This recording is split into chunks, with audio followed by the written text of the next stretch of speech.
Dear students अस्सलाम वालेकुम। आज 4 जुलाई 2020 है। मैं आपकी क्लास 9th के सब्जेक्ट इंग्लिश की एक और पोएम जिसका नाम कार ड्राइवर है ये लेके हाज़िर हुआ हूँ। कार ड्राइवर का मतलब होता है, कार्ट हम गाड़ी को कहते हैं, रेड़े को कहते हैं, छकड़े को कहते हैं। तो कोई ड्राइवर था जो कि मतलब चला रहा था एक रेड़ा। तो हम देखेंगे कि ये किस बारे में। ये नज़म जो है ये अपनी माँ का एक बच्चों के प्यार के बारे में लिखी गई है। ये लिखी है पद्मा सचदेव ने, जैसे कि कल हमने उनके हालात ज़िंदगी के बारे में पढ़ा। तो एक्सट्रैक्ट 1 में पढ़ूंगा, उसके बाद इसकी एक्सप्लेनेशन। जो एक्सट्रैक्ट 1 है वो इस तरीके से है।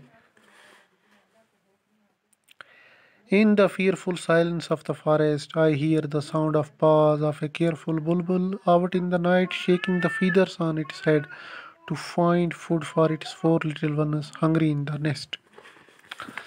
शायर कहता है, These lines have been taken from the poem Cart Driver written by Padma Sachdev. ये लाइन्स जो हैं ये पोएम कार ड्राइवर से ली गई हैं जो कि पद्मा सचदेव ने लिखी है। इसमें शायर कहता है, this poem is about the love of a mother for her children.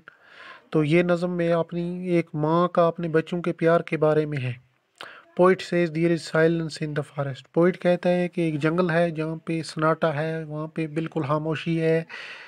Poet hears the footfalls of a careful bulbul who is out in the night for food for its 4 little infants.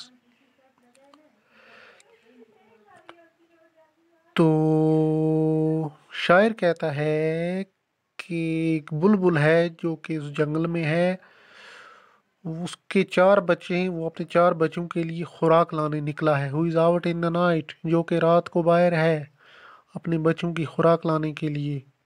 The little infants are in the nest and are hungry. इसके जो बच्चे हैं वो छोटे हैं, वो nest में हैं, घोंसले में हैं और भूखे हैं। Extract number 2। एक्सट्रैक्ट नंबर 2 जो है हमारा वो ऐसे है।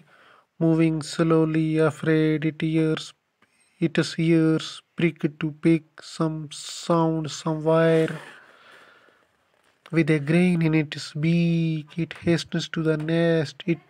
Its twittering fledglings do not know the forest is in the throes of fear. They continue chirping. The bulbul tremulous moves with his head raised alert all ears. जो second extract है उसमें poet कहता है, poet says that Bulbul is afraid and moving slowly. बुलबुल जो है बच्चों की जो माँ है बुलबुल, वो डरी हुई है, सेमी हुई है और आहिस्ता आहिस्ता चल रही है। It has raised its ears as it heard some sound. इसने अपने कान खड़े किए हैं कि कोई आवाज़ आ रही है, उसको ख़तरा है कि कोई उसके इसके बच्चों को नुकसान ना पहुंचाए। The bulbul hastens to its nest with the grain in its beak. बुलबुल तेजी से अपने घोंसले की तरफ बढ़ रहा है। इसकी चोंच में क्या है? इसकी चोंच में ग्रेन है, अनाज है जो कि वो अपने बच्चों को खिलाने जा रही है।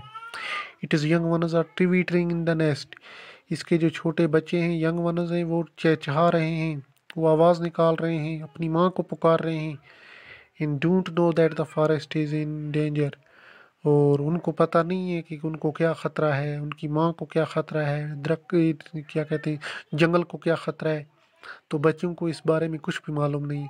But the Bulbul ट्रेमलस with fear. लेकिन बुलबुल जो माँ है वो कांप उठती है ख़तरे से, डर से कांप उठती है। उसे डर है कि कोई मेरे बच्चों को नुकसान ना पहुंचाए। It moves with its head raised and all alert. तो इसकी जो माँ है वो डरी हुई है और वो तेज़ी से आ रही है घोंसले की तरफ अपने बच्चों के पास। उसने कान उठाए हैं, हेड रेजर्ड, अपना सर और कान दोनों उठाए हैं, बड़ी अलर्ट है कि कोई उसके बच्चों को नुकसान ना पहुंचाए। तो पहले ही मैंने कहा ये नज़म जो है ये एक माँ का अपने बच्चों के प्यार के बारे में है, कि जहाँ पे माँ अपना भी ख्याल रखती है और अपने बच्चों का भी। तो कल हम पढ़ेंगे कि बाकी जो स्टेंजाज हैं उनमें पोइट क्या कहता है। आज इतना ही, खुदा हाफ़िज़।